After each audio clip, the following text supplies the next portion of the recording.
नमस्कार मित्रांनो, आज आपण मराठी साहित्याची एक खास कादंबरी अमृतवेल विषयी बोलणार आहोत.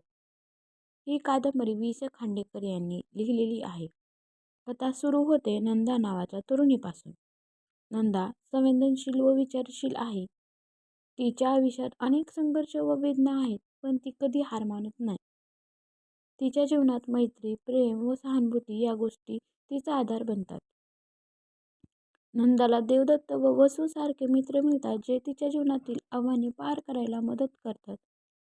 ही पात्रे तिच्या व्यक्तिमत्वाला आकार देतात आणि कथा अधिक रोचक बनवतात.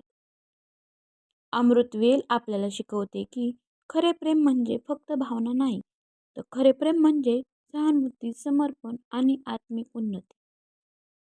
जीवनातील दुःख आणि संघर्ष हे व्यक्तिमत्व घडवतात आणि त्यातून आपण जास्त संवेदनशील व समजूतदार बनतो. कादंबरीत निसर्ग, संगीत, कला आणि मानवी नात्यांचा सुंदर अनुभव दिलेला आहे.